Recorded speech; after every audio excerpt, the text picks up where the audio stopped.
recording. John, welcome to Tap In with Troy. Welcome all the viewers.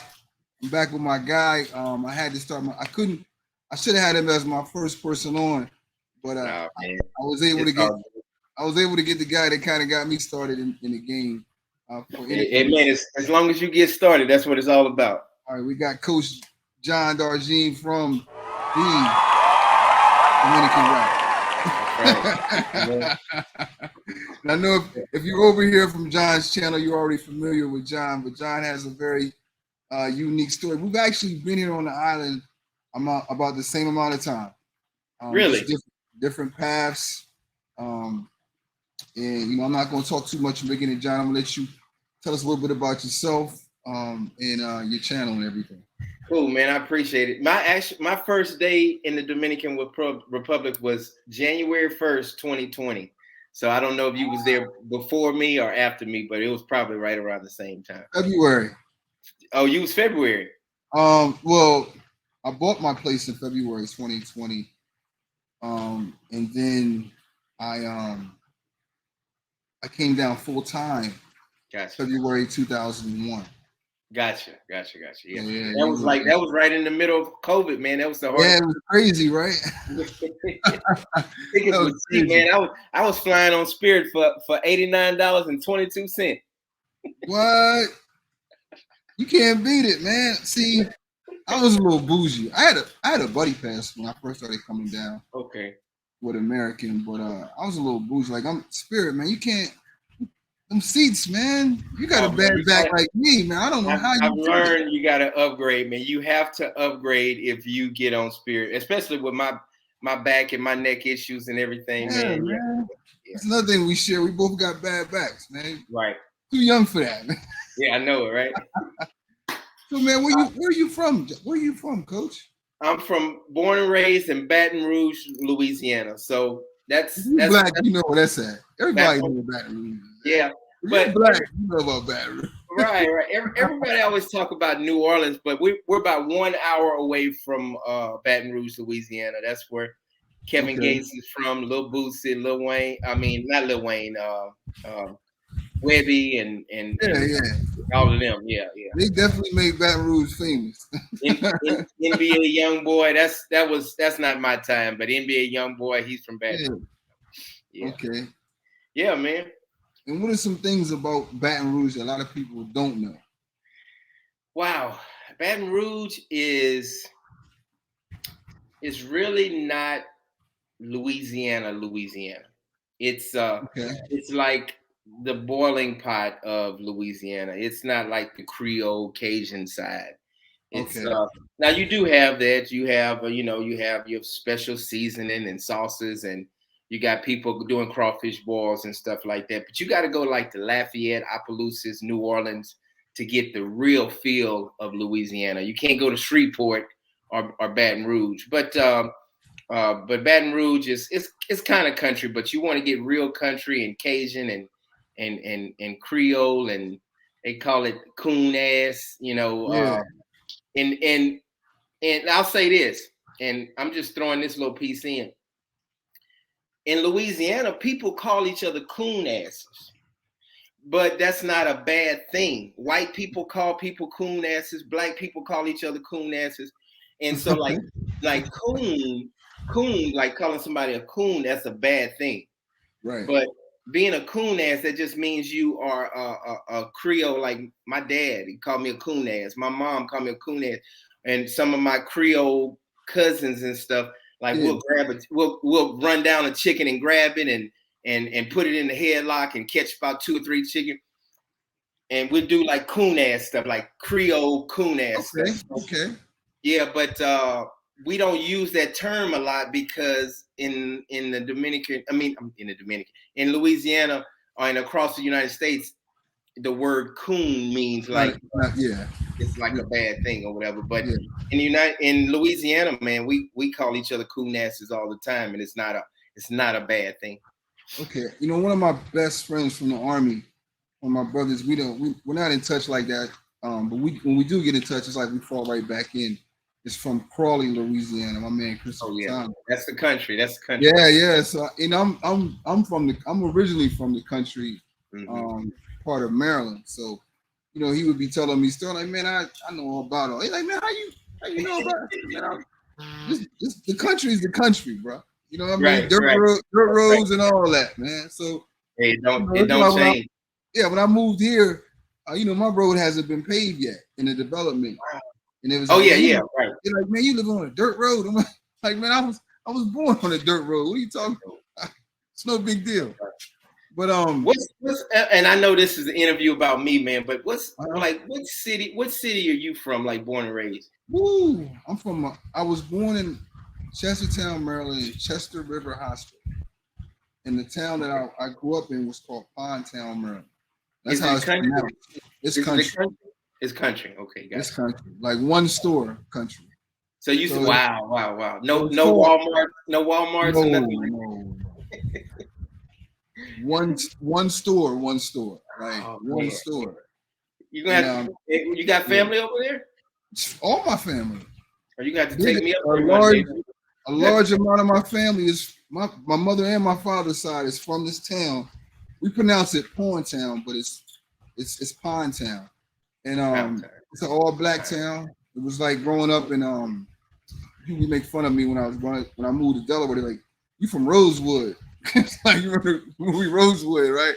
Right. Rosewood. They have a movie called Rosewood, right? Yeah, it's about the black town in Florida. Right. We had some racial issues down there. But I'm from an all black town. Like, put it like the first white people that I was around is when I went to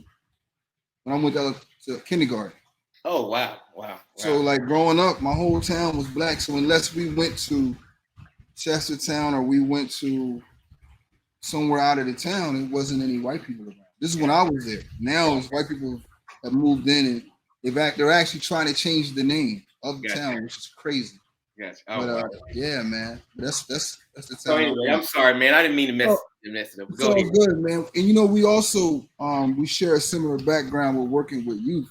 Oh wow. Past. So I wanted to ask you about, you know, your history working with kids, man. I think that's awesome. You know, I come from a social work background, so that's awesome. I noticed that you got some NAACP awards and man, you're recognized for your work. Well, it really was instilled in me with my parents because I think when I was about 12, 13 years old, my parents started fostering kids. Okay. And like at 2 o'clock, 3 o'clock in the morning, like we'll get kids knocks on the door from CPS and they would drop their kid off and they would have a broken arm or they would be assaulted and their face would be swollen or. You had like a respite home. A respite, that's right, okay. Yeah.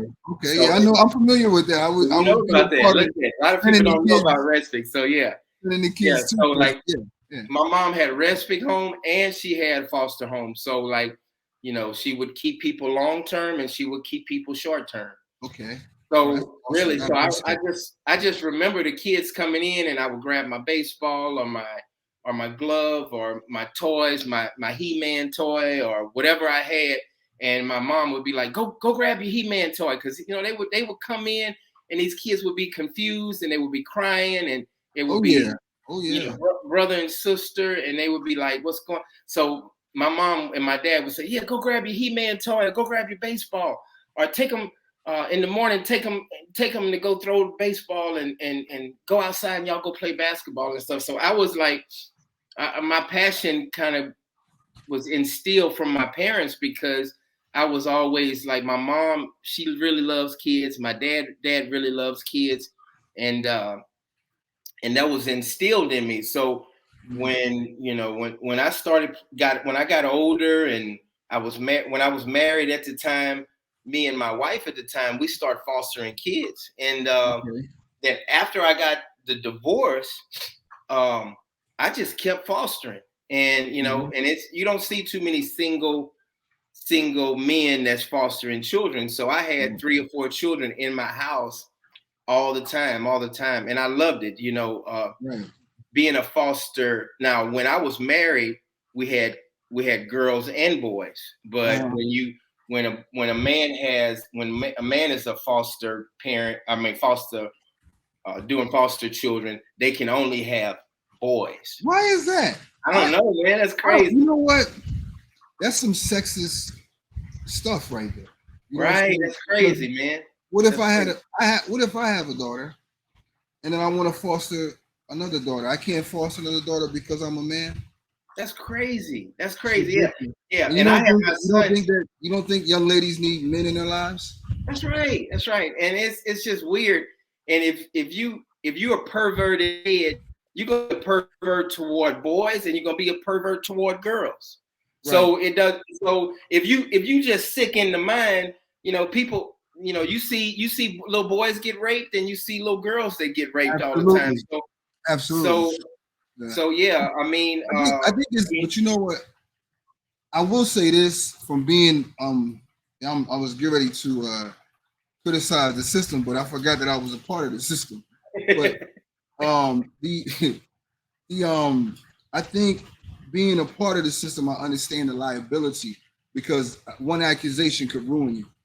Just one, yeah. One accusation could ruin you, and it's probably more likely, But like you said, if you're a good person, and I think if you, especially if you have another daughter in the home, and she's sharing a room with your daughter, right?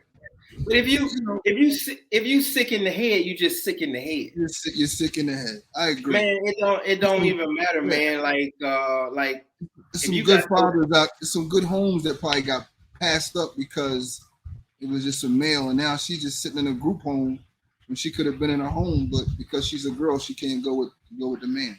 Yeah, I had at one time I had two boys, and the girl was separated.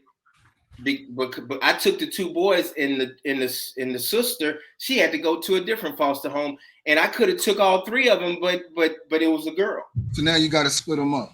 And then that's the worst thing that's what they don't want you to do is split the kids up. And then on the weekends or every other weekend we would have to go and see the sister. That's wild. We are gonna. I'm glad. It's a reason why me and you got together. We can sit and have talks about social work and dealing with kids. That could be like a whole separate show that we can talk about. That's pretty amazing, man. That'll work, man. So yeah. So in Louisiana, my mom was fostering. My dad and my mom was fostering children. And then later on, when Katrina hit, my mom adopted three girls. Wow. So I have three sisters, and then I have one biological brother. And we both played baseball, man. And my dad was real big into our life. My mom was also. My dad was always the quiet, low key type of person. So you come from a two-parent home. Two-parent home, yeah. My mom and they're still together right now. So that's my parents are still together too. It's crazy. We're around the same age. That's crazy. We got that in common, man. We got a lot of things in common. Now let me ask you this. See, this is a little bit off topic. Are you good? But do you feel coming from a two-parent home that you do better in relationships with women because you come from a two-parent home? I do. I feel like it. I feel like I do because I've seen my parents get into it, and they would just stick it out. And right. I'm married. I'm saying it in a different term, but the last two marriages I had, I married my mom. Right. Because those people were identical to my mom, and my mom. And so I don't know if my mom. I don't know if your parents were like this. So my mom was the tough one. The tough one, yeah, definitely. And my dad was tough in the streets, right? In the house. Yeah. My dad was like, my dad was, if you mess with the family, he gonna shoot everybody. It's going down. It's going down. I think I should have got my ass kicked a whole lot growing up, but I think people just kept in the back of their mind, I got to deal with his father after that. Yeah, so I got a lot of passes. There's been a lot of places I shouldn't have been, but somebody was like, "That's Kenny's son," so I was all right. But my father was a school teacher at Mississippi Valley. My dad actually taught Jerry Rice at Mississippi Valley. Oh, really? Okay. Yeah, my dad went to Mississippi Valley, and then he was a teacher and then a band director, and Yeah, man. So my dad is like real easygoing, and my mom, my mom has got kicked out of probably 15 baseball games, and football games. Yeah, My man. mom used to yell. They wanted to kick her out of the game. Oh yeah. My mother is the My athlete in the family. I tell people, well, my nephew is turning into the athlete now of the family, but I still don't think he got anything on my mom. They said my mom was something nasty on the court, Wow. and in baseball. Athletic. She's really athletic. I got my athletics from my father, but I wish I would have got her. She's definitely. I mean, that's how I learned how to play basketball. Was from my mom. She was left-handed too. Oh, so she was an athlete. But she was tough. She was tough. Wow. She was to tough. this day, she'll get out there and swing that bat. Oh wow. She loves some softball. You know me and my brother always mess around with. We always start shit with my parents, and I say, where do we get all the athletic genes from? And my mom be like, look at your daddy. And then she'd be like, look at me. She said, you got all your athletic genes from me, everything. Yeah. Your daddy, he part coon ass and Cajun and Creole and French. He got them white people in his blood, and I got all black. Don't ask. The only thing you got from your daddy was your damn light skin. That's it. She was letting you know, right? And then my daddy, I'd be like, Daddy, what you got to say about that? Man, you know how your mama is. I don't even. So he already know. He don't even get into it, man. Hey, listen. Back to when you said you married your mom, your last two wives. I've always saw my mother was tough, right? And some would say they would say that's bitchy. She's a little bitchy, right? I've always dated and been attracted to bitchy women. Me too, man. Me too. I was man. I don't know why. It's because you want somebody like your mom, but bitchy women with a good heart.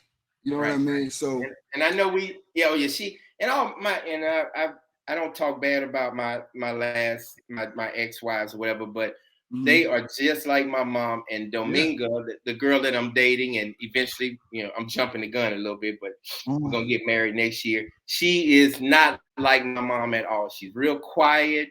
She's real soft-spoken. She's just real easygoing. So this is the first woman that I'll really have and be married to that's totally opposite of my mom. Yeah, I think I would. I've had some real. I've had like one or two that were real, like docile and super feminine, and at the time I didn't appreciate it. You know what I mean? I think at this stage of my life, I'm welcoming that because I don't want to fight no more, man. Yeah, you don't fight.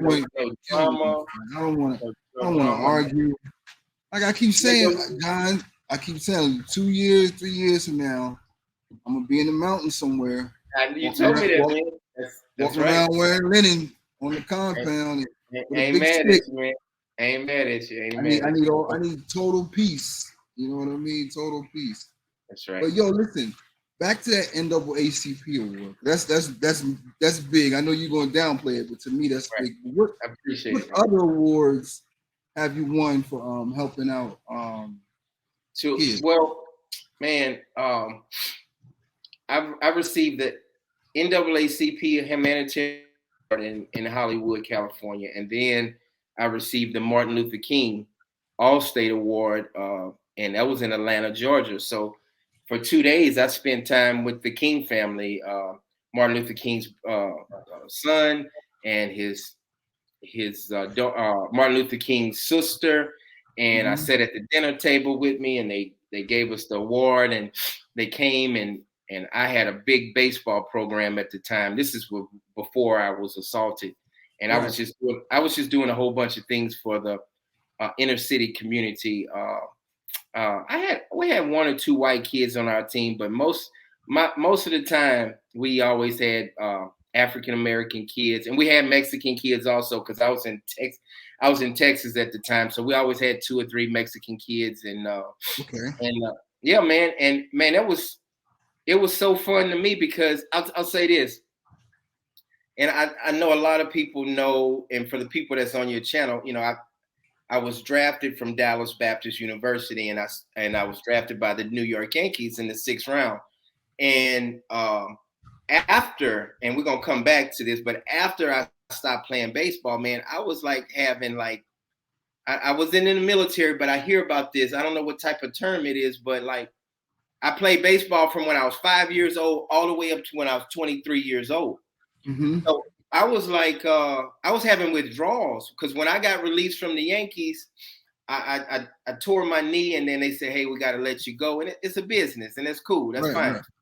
And I was drafted on my speed, and I ran a 6.2 flat, and I still hold the record in the Yankees organization as the fastest baseball player in the Yankees organization, along with guess who? Deion Sanders. Me and him, that's crazy. The world, it's a small world. Me and him are on the wall together in the Yankees organization, and my face and his face is right next to each other as the 2 fastest New York Yankee players. Right. We're gonna segue back. We're gonna segue into that. Yeah.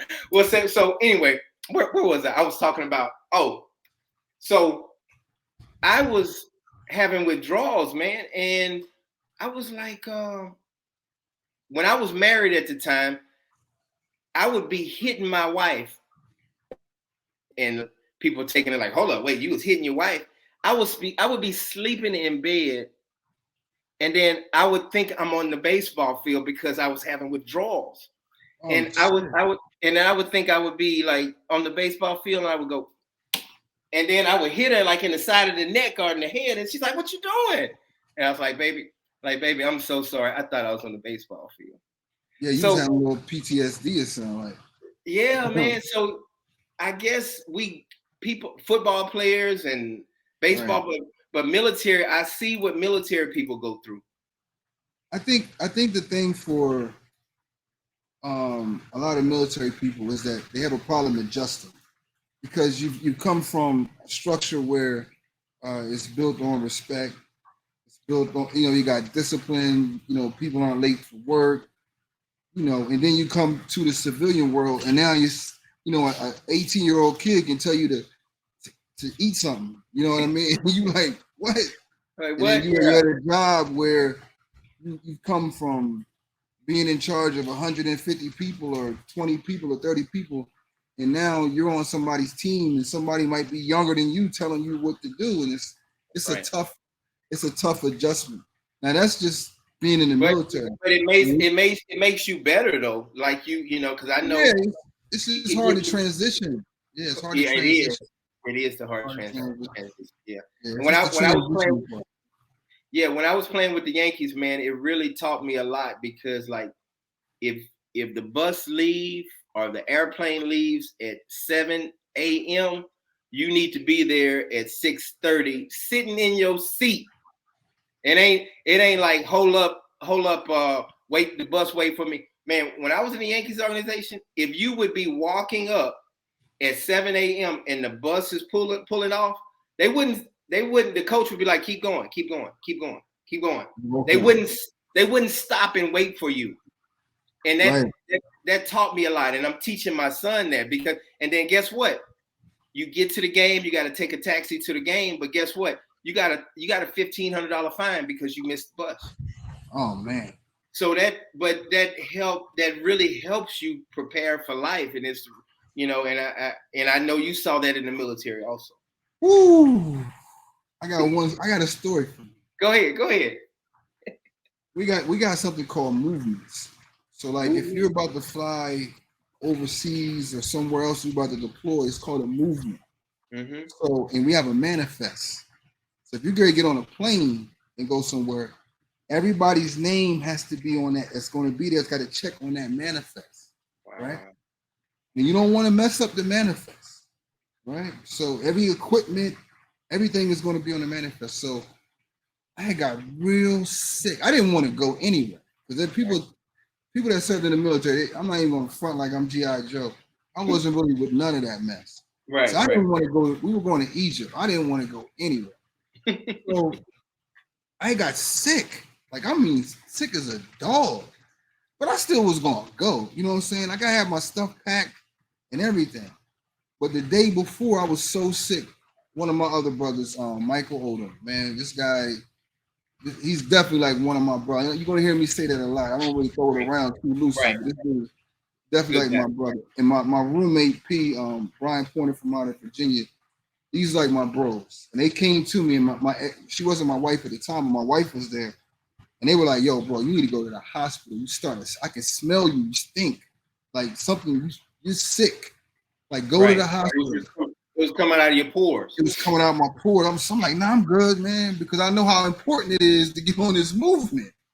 Mm-hmm. So I go to the hospital the day before that we have the movement. And the doctor's like, you have mono. I was like, what? He said, you have heard mono. Of that, man.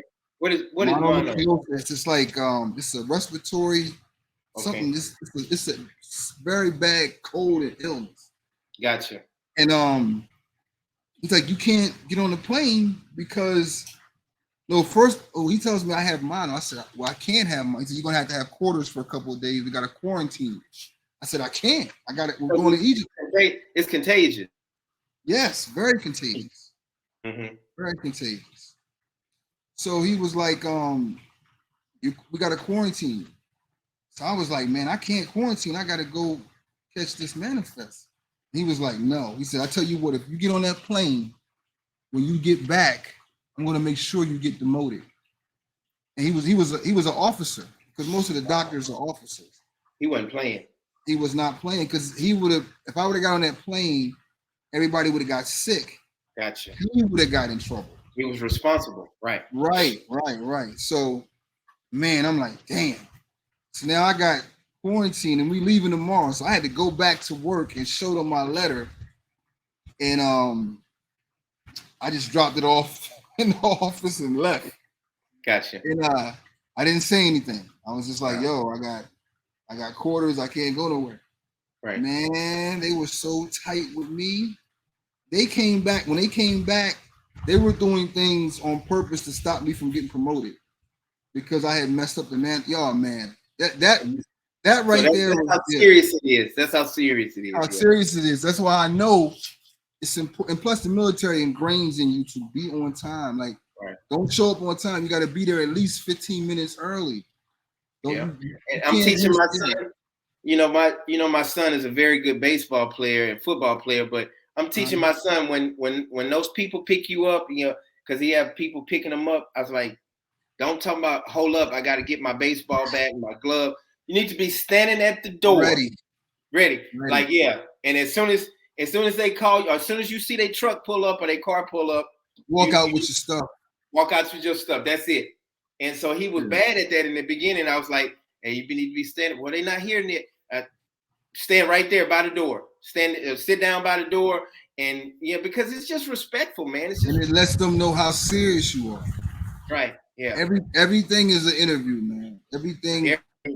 From the moment you walk in the room, you're being interviewed. And it prepares you. It prepares you for the real world. So, like my dad, and I'll say this about my dad, and I'm loving the interview, but I'm jumping around a little bit. But my dad used to, and I'm still instilling it in my son. But my dad would be like, look in the stands. And I went to a black school, and we had the best football team, and we had the best basketball team. So we won state in both of them. We had a horrible baseball team, but my dad would be like, look in the stands. He's like, how many people up there? I was like, ain't no. How many scouts up there? I was like, ain't nobody up there. He said, look real good. And I was like, okay. And he's like, you don't see all them scouts out there? And I was like, I think my daddy losing his mind. He going crazy. And ain't nobody out there. And he said, in your head, they got the New York Yankees scout. They got the Chicago Cubs scout. They got the Philly scout. They got all the college scout out there. You have to see them out there. Right. And with you dragging your ass and jogging to your position and just barely jogging and not running the ball out and not going 100%, he was like, you gotta instill that into your body right now. And then after a while, man, I started like looking in the stands, and there was nobody up there. And I started imagining like the New York Yankees scout out there, and this scout, and all these people are just here to look at me with they run. And so like that prepared me. And then when I went to college, I was just like, no matter what, I was going 100%. That's what's up. That's a good father. That's the importance of having a good father. Right. And I'm teaching my son that, and also so like, man. Coach, how many kids do you have? So I have 3 children. Uh-huh. I just adopted a Mexican kid a year and a half ago. So I'm in Texas right now, so I'm with them now, and my daughter also, she graduates this year, so 17, 16. So 17, 16, 16. So my 2 biologicals, it was my fault. I was married at the time, and I had a baby by another woman. And but me and my first wife, we get along very, very well. But my son's mom, she's from Jamaica. She's Jamaican. Okay. Wow, that's another thing we have in common. I dated a Jamaican for 7 years. Really? Great relationship though. Yeah, Jamaican. And hey, I married my mom, man. I'm talking about feisty. Oh, yeah. Listen, she was. Tanisha was professional spicy. Gotcha. Yeah, I give all my credit because she says I don't, but I'm gonna do it today. I'm gonna give her flowers today. She taught me everything I knew about therapy and about social work. She's younger than me, but she had her master's before me, and she kind of like took me on her wing. We would talk about different therapy techniques, different theories, empirical data. So she really got me into the social work thing. That's cool, man. And Tanisha is, even though she'll love to hear it, even though she's younger than me, she was definitely one of my mentors in social work and therapy. So Tanisha, there are your flowers. But she was, the crazy thing with it, she has such a very professional Valley girl voice. Get her mad, and that Jamaican accent just comes all the way from St. Andrews, just coming. And she would cuss me out and not really cuss me out, but she would fuss me out. I bet she had some good food. She cooked some good food. I was there for 7 years. Curry goat, curry chicken, man, all that stuff. Man. Yeah. And I knew she was gonna she still looks great now. I knew she was, I told her when I first met her because I met her mom. Right. And her mom was still looking good. And I was like, oh, you're gonna be fine for a long time. All you gotta do is look at the mom. That's right. Oh, look at the mom. The mom's gonna tell you what your future gonna be. And even if it's, and that's how the mother is treating the father. As if the mother has a husband, that's gonna give you an inkling of the type of woman that you're gonna get. That's right. I said that's a pro tip. That's a good tip. Pay attention to the mom. That's it, man. That's it. So after I so my children, so, and I'm kind of rewinding so that's why I started, being with kids and loving kids and adopting kids and fostering kids, because my parents instilled that in me at an early age. Right. So now I'm trying to go down the timeline. So yeah, you were talking about, you said you had the biological by the Jamaican lady. Right. So I'm gonna rewind just a little bit. So after I stopped playing in the Yankees organization, I started fostering kids. Right. And then after that, I had to get a job, and I started working as a security / varsity baseball coach. Okay. So in high school, you can't just say, hey, I want to be a baseball coach or a football coach. You have to be a school teacher, or you have to do something else. Right. So I didn't have my degree. I did 3 years in college, and I never finished my degree. So what I did was, they said, hey, coach, we need a security officer. Go get your security license, and then you can start your varsity baseball team here. So I did. And then after that, Deion Sanders' school closed down in Dallas, Texas, and then he transferred all his kids to our school. And so I had been knowing Deion through Gary Sheffield a long time ago and all of that stuff, but I didn't know him like really close. But he was a friend of mine, and I had his phone number, and we would talk every now and then. But we really started talking a lot because Deion was a part of the school now, Focus Learning Academy in Dallas, Texas. So he so he was my boss now. Deion Sanders was my boss because he was the athletic director. So after that, he had Shiloh, Shador, and I can't go into details a lot, but he had all of, and he had those kids and his biological kids there. And long story short, I was assaulted by his kid because he was acting up in class, and I had to go retrieve the phone, and he assaulted me, and I was rushed to the hospital. And after that, man, I had to stop fostering kids. I tried to foster a little bit longer, but I had to stop after that because my body couldn't handle it. I had to learn how to walk again. I had a 5-level neck fusion, and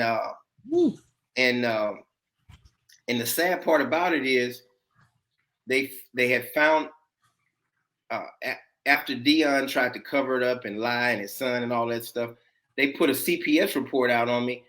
And the reason I'm saying that is because I had 3 foster kids at the time, and they knocked on the door at 2:00 in the morning, and I opened up the door. I said, "How can I help y'all?" And they said, "We're CPS," and I was like, "Okay, what can I help you out with?" He said, "Well, we came to get all 3 of your foster kids." I said, "Why?" "Because you have been found guilty of child abuse, of abusing Shiloh Sanders." I was like, what? I was like, hold on. I say, everything was good. You know, like they saw a video, and the owner of the school, he was like, "No, you didn't do nothing wrong." I was like, "No, that's not true." And he was like, "Well, we got to take the kids." So so I'm telling that story because, you know, man, it hurt my heart so much because I can imagine, man. I had been fostering kids and giving back to the kids for so long, and then something like that happened. Later on, it took a month, but they found out that Deion Sanders and Shiloh Sanders was lying, and then they reversed it, and then I got my kids back and all of that stuff. And then after that, I fostered for probably about 3 or 4 more months, and then I decided to adopt the Mexican kid, my son now, AB. I decided to adopt him, and but man, for the last 7 years, man, I went through hell with just over this crazy stuff with this, and then it really hurt my heart that, you know, somebody said that I've been around thousands and thousands of kids my whole life. I ain't never had nobody say I touched a child, or misappropriated, or hit a child, or did anything like that, man. And then for that to come out, and then for Deion Sanders to say that, man, that hurt me. And it took me a long time, even after I was found not guilty, and after they found they were lying. It man, you know, and I forgive them, but at the same time, man, it put me through a lot. And and I'm gonna say this. Had my NAACP Humanitarian Award stripped from me, and my Martin Luther King Award stripped from me. Yep, they called me, and they took me down. They took me off the placard in Hollywood, California, because like it was like every person that received the NAACP Humanitarian Award, and then I got a call from Allstate, and they was like, "Yeah, we gotta remove you from Allstate." And I was like, "Okay." And then Steve Harvey, I was with Steve Harvey. I signed the contract with Steve Harvey. I was doing his work every summer because he has a youth. And Steve Harvey called me. He didn't call me personally, but his people called me and said, "Hey, you can't be a part of our organization anymore with the youth." And I was like, "Man, wow." And that hurt me. So after I was found not guilty, I had to show the paperwork and let them know that, like, hey, I'm good. You know, that's crazy, man. So like that, so the documentary is coming out soon, man. It's called Prime Time for the Truth. Wait. I can't wait to see it. It's a crazy, awesome story, man. It's gonna be amazing, man. But yeah. So it's so that's why I can't talk about it right now, because they don't want us to talk about it no more. They just want everybody to go to the documentary. Go watch this. Okay, I got you, man. I can't. You know what? We get the debut. You shoot me the links. I'll put it right on my stuff, and we'll get everybody out there watching, man.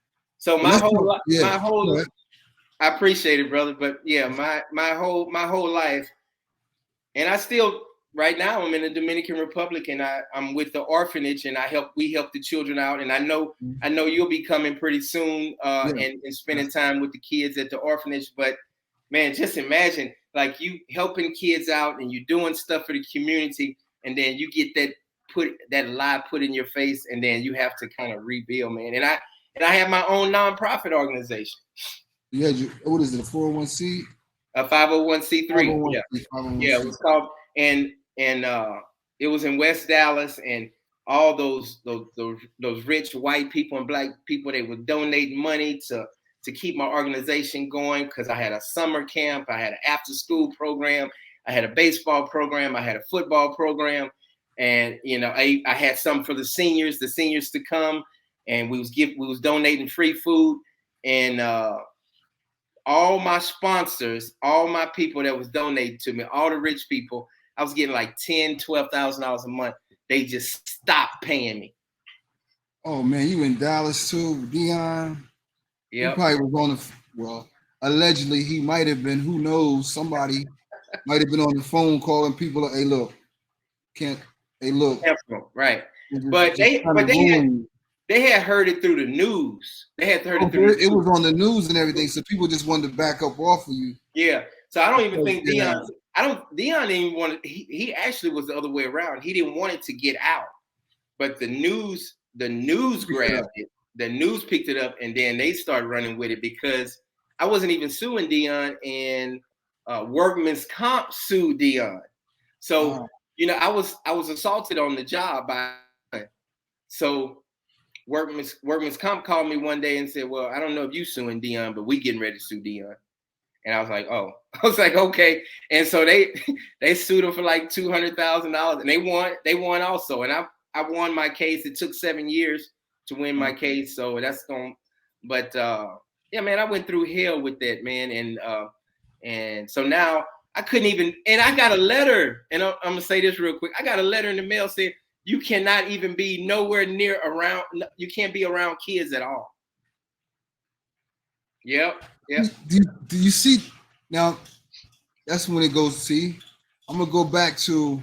If that was for 1 month, though, it was 1 month, and then they reversed it. Wow. Go ahead. I'm sorry. Go ahead. That's when we go back to the liability of working in social work. Like, remember when I said one allegation can ruin you? Oh man! Imagine if I have a practice and I'm working with kids and I get an allegation. My whole livelihood is shut down now because of one allegation. So. And then you went to college for that. You went to school. Yeah. You got all those. Everything is wasted, man. So, so I was getting ready to adopt my son before those lies came out. Mm-hmm. So I had to go back, and then I got my certificate, and then I was able to adopt my son. But it took it. I would have adopted my son 2 years before that, but I had to go through all the certifications. I had to go through the process. I had to show him the paperwork where I'm not a child abuser and all of that stuff. And then I finally adopted my son 1.5 years ago. But it's just awesome, man. The you know, just the hell that I went through. Everybody go through stuff, man. But it made me a stronger person, man. So you're here now, right? So now that's perfect. Now I'm leading up into that. So. Remember, I played with the New York Yankees. When you play baseball, you're going to play with nothing but Dominican people. Correct. So And I'm sorry. I know you had some questions, and I'm jumping the gun a little bit. No, that's the question I had. My question was how you got to the Dominican. So you segued right into it perfectly. Perfect. So after I was disabled, I received a disability check, and then all my Yankee buddies, they were like, "Man, you ain't doing shit. You ain't got no job. You ain't got shit to do." Right.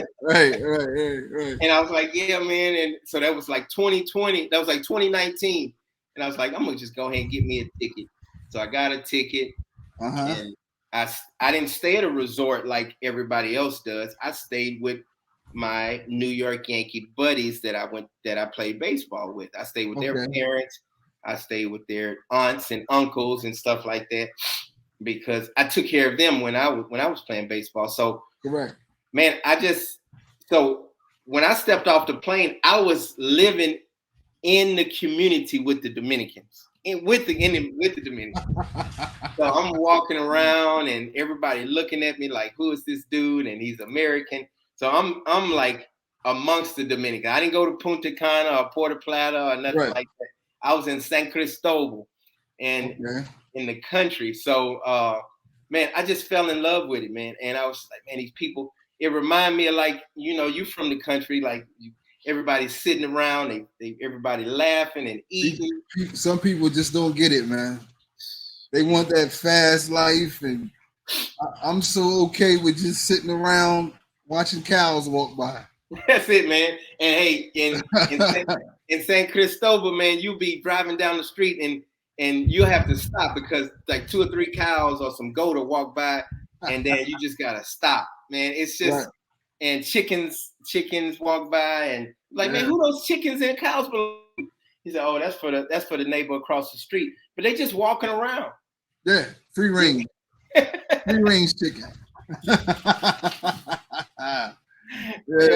And then you look at the little tag and on the chicken it says this chicken belongs to Juan Carlos, and and then like so you'll know who the damn chicken's for, Chickens just running around, man. That's it. So that's why I'm different. I don't consider myself a passport bro because I left the United States because I was disabled. And I know my second family is in the Dominican Republic, and so that's why my story is a little different. And I don't want to get into the passport, bro, all that stuff. But I'm an expat. But I'm not one of those guys, and you're not one of those guys. Either just go around just trying to hoe around and sleep with a whole bunch of women and talk about how much you paid for some ass yesterday and all that stuff, man. So hey, man, them dudes, you know what? Those guys are living their life, man. That's I'll be watching. I'll watch. I mean, I'm gonna watch. I do too. I'm gonna watch. And I hope that they watch my content. You know what I'm saying? Because I'm a supporter because sometimes it's must see TV. It's like watching a train wreck. Right. So I'm like, man, are you crazy? Like the things they be doing and the places they be at. But I get it. Like I understand having a whole bunch of tension built up, living in America, and then when you get out, you're like, man, I can let my hair down, I can enjoy myself, I can indulge in things that I might not be able to indulge in the States. I think that, I had my friend just came down, I did an interview with him, and he seen a young lady that I knew, me interacting with a young lady that I knew. I had met her at the mall, and I was like, yeah, she's all right, she's cool. Right. Like, man, she's all right.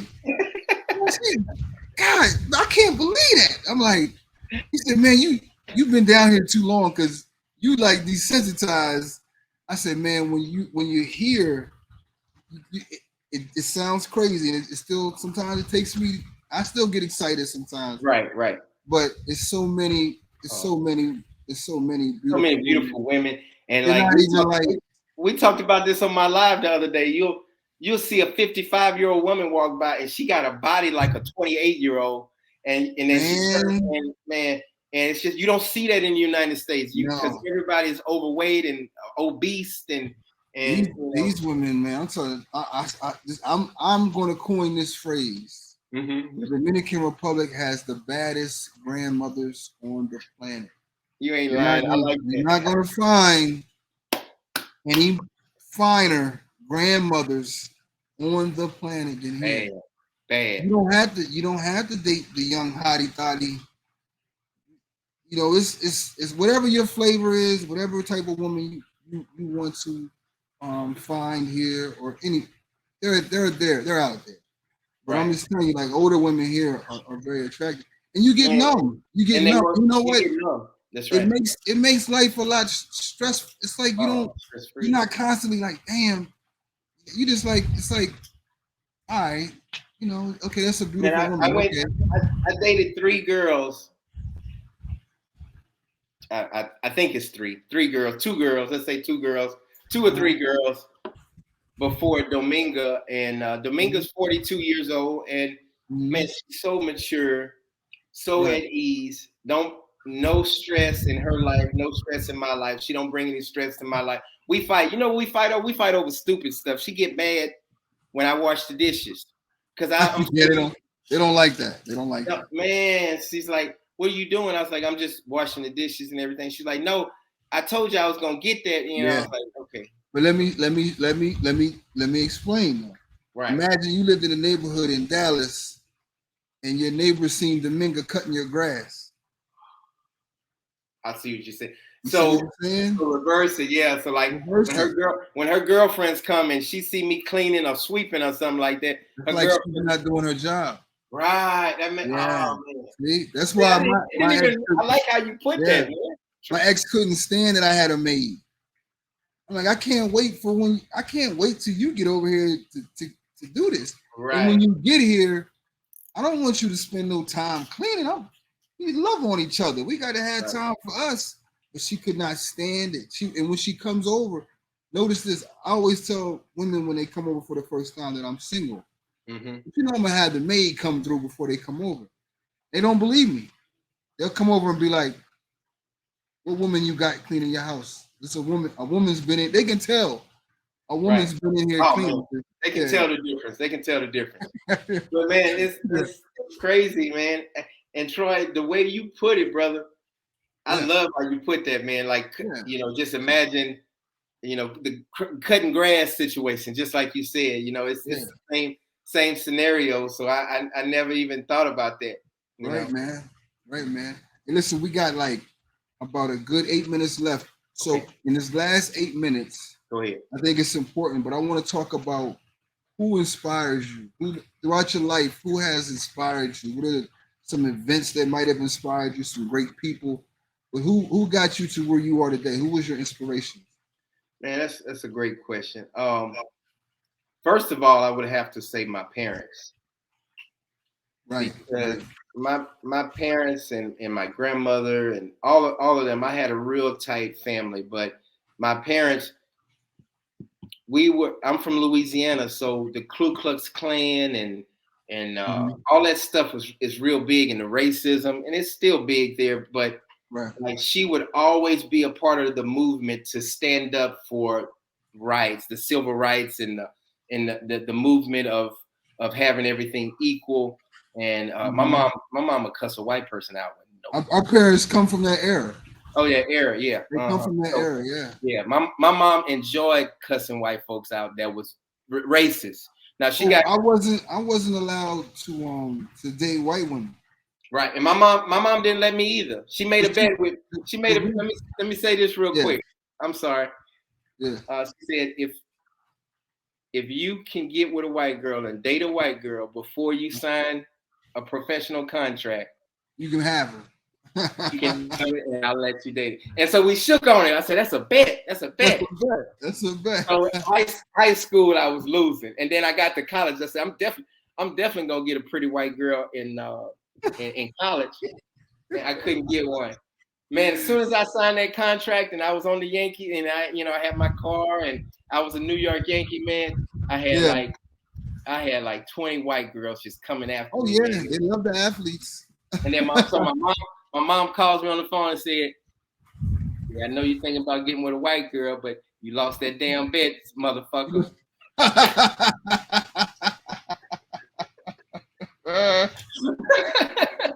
Hey, listen, my mom was her whole thing was Emmett Till, because she was a little girl when that happened, and that's where my mom's from. My mom's from there. But go ahead. My mother remembered that Emmett Till's mother had an open casket so they could see what they did to him. That's right. As a child, that shook her. Right. So whenever she thought about an interracial relationship, she would always think that some mob was going to come get me, or the father was going to kill me. It traumatized her.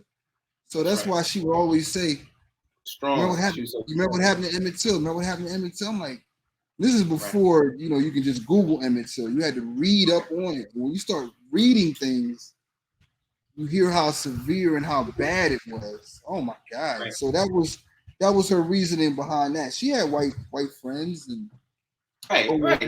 Yeah. But for me, she was scared. She was scared that something was going to happen to me because of what happened to Emmett Till. But I wrote a book called Mind State on Freedom. It's in all the bookstores across the world, and it talks about the civil rights struggle, and we interviewed a lot of people. I was 13 years old, and it's called Mind State on Freedom. Then I wrote a book called Much Lies Beneath. Then I played in 3 major films. I played in All About the Benjamins. I was the stunt double for Mike Epps. Then I played in For Love of the Game. That was my biggest role. And then I played in The Punisher. And I also had some in Carter High School. I had some small roles also. Yeah, so I've done a lot of things in my life, man. And my mom, so to go to your question, my parents really inspired me. And I really look up to Muhammad Ali, because he was like my mom and your mom. And he would speak up for himself, and he wasn't a racist, but he would speak up and stand up for himself, and didn't let nobody. Man, I don't get into it with black folks, but I get into it with white folks. I really, and I don't know if that's a bad thing, I let black people slide, and I'll just walk away. But when it comes down to white folks, it seems like I'm different, because they've called me nigger, and they treat me bad and stuff like that. So I always got to speak up for myself, and and I put them in their place. I'm the opposite, because I think at this point, if I'm arguing with you, I love you. I got to, you know what I'm saying? I care. I need to grow into that, man, because I don't care to get into any racial issues or conversations, because if I'm getting into it with them, I'm educating them. I'm not arguing with you. I'm gonna educate you. So, but with my people, because I love them so much and I want to see them do better, I'm gonna argue with them, because I'm gonna want more out of you. The other way around. I can't argue with you if I don't love you. That's why I can't get into it with a stranger, because I don't know you. Right. I got to love you. I got to love you to be invested into our relationship, to argue and fight to get my point across. If I don't know you, if I don't know you, man, I don't. You don't care. It don't matter. It don't make no difference. I had a principal. I went to an all-white high school, but the ironic thing about the high school was our principal was black for the majority of my time that I was at the school. And we used to always get into fights because somebody would call us the N-word. So we want to fight. And we would end up getting 5 days. The person that called us the N-word would only get 3 days or 2 days. That's right. And I used to be like, how is that even? And the principal would explain, like, you hit him first. Like, but he called me an N-word. He said, son, you can't let that trigger you. That's true. You can end up in jail because somebody called you the N-word. That's true. It didn't took all your power. You can lose everything because somebody called you a word. And they win. You locked up in jail, and they just laugh and look like win. You got 5 days. You got 5 days, son. Yeah. Go on. Right. And at that time, I would be the only black person in class. So now they got a whole week without my black ass. Who knows what they in there saying now? They partying. They probably got pizza. They having pizza parties and shit. Everything, man. I'm not there. They done brought in the potato salad with the raisins, and I ain't there. You know what I'm saying? So right. So yeah, man. But to answer your question, that's who inspired my parents, and I looked to a couple role models like Muhammad Ali, but my parents really, I looked up to them. And that's where it should start at, man. That's awesome. Man. Hey, yo, man, thank you. I don't want to say early, but this may have been the best interview so far. But nah, hey man, I appreciate you coming on to the show. Everything you've done, everything you continue to do. I can't wait till you get back to the island so you can come out. I heard you might be bringing a special guest with you next time you come out. So that's right. We're looking forward to that. But hey, listen, man. Thank you for always letting us stay at your place, man. I appreciate it. Oh man, listen, I can't wait till we finish the apartment and you can do that first review. I'm kind of mad that they snatched you up. See, somebody already snatched you up and got you doing Airbnbs in Boca Chica. You about to be staying free everywhere on the island. That's crazy, man. You might just be running around the island reviewing Airbnbs. That's awesome. And my girl, hey, I'm disabled, so I don't mind doing it. That's fine. You just going to Airbnbs all over the island. Hey, listen, my girl, she's like, oh my God. She's like, baby, how much you paid for this? I was like, nothing. It's free. It's free. We just chilling. That's amazing. I'm gonna leave it on this. Good things happen to good people, man. There's no way around it. But brother, thank you. Salute, and hit me up. All right, brother. You take care, man. Keep doing your thing, man. Take care. Bye-bye. Oh, thanks, bro. Thanks everybody for tapping in. We'll see y'all next time. We work hard to become our own boss so we can do what we want to do. The ultimate goal is to go to sleep when you want to and wake up when you want to. See, when you don't wake up when you want to, then guess what? Somebody's controlling you. And I don't want to be controlled.